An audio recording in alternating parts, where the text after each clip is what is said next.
My name's Alice Williams. I'm an Aboriginal Cultural Heritage Officer with the Cultural and Heritage Division within Southern Region of National Parks and Wildlife Service. I'm a traditional Walgalu Wiradjuri woman, so I work on country, and so that's a good thing that I actually work on country and can look after the stuff that I've got. Traditionally, and why these TSRs have such cultural importance to us is their location. Usually they're located close to our pathways or ceremonial areas, and so we stopped in these areas because of the cultural values. The cultural values I'm talking about is in the trees, what those trees bring, birds, animals, insects, the grasses that are on the ground. So it's not one particular thing, it's everything, and they indicate the season that you'll move on a certain pathway when you're going into other country for ceremony and stuff. So the environment, the biodiversity plays a large role in our community and in our culture. Everything's interconnected, and these places, some of them are rich, really rich in some of those cultural values. We use these to make a lot of things. So the hardwoods, we make our bowls, and with the lamandras and the native grasses we'll do our baskets, and with the bark of the stringy barks we'll make our ropes. So it's not just a tree to us, it's an old supermarket really.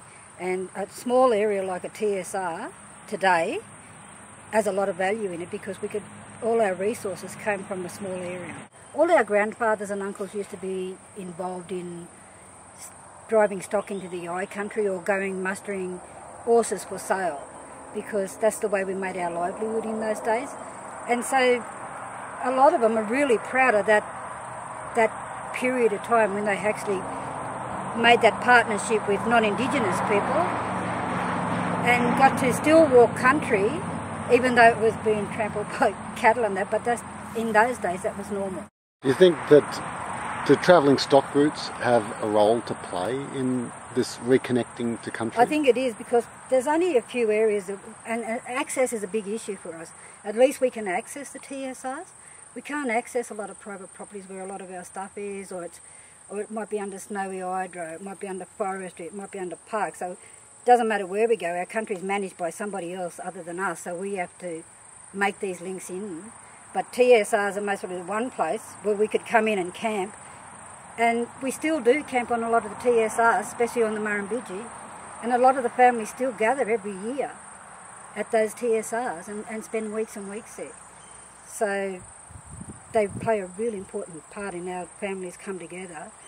If they've been separated and moved to other places, they come back together, and this is where we'll camp. And we'll do that year after year after year. So yeah, it does have a special significance for Aboriginal people.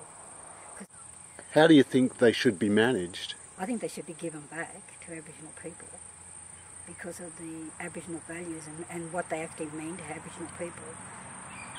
It's mostly the only bit of land left that government could hand back to us safely.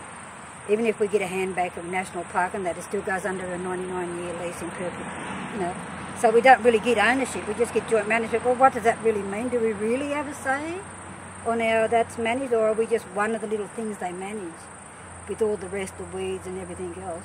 Same as I was born before we were recognised as Aboriginal people and the roles and that, so I was born and registered as a bit of flora and fauna. So I come from them days, and in a sense some things have changed and some things haven't, because I don't think we've got any further. We still haven't got anything. And that's why these TSRs are so important to our people, because they've got such teaching value. I think there's a real opportunity for government to play an important role in putting some of that stuff back to us, giving us a bit of ownership of country without having to use Land Rights Act or the native title, which ties people up and causes a lot of conflict. I think it's an opportunity to teach not only Aboriginal people but non-Indigenous people about Aboriginal values. So it could be building partnerships for the future in using the TSRs instead of just leasing them all out or selling them and having stock run all over them again. Because we've only got a few little areas left where we can actually do stuff like that. This is where they mostly tie their stock up.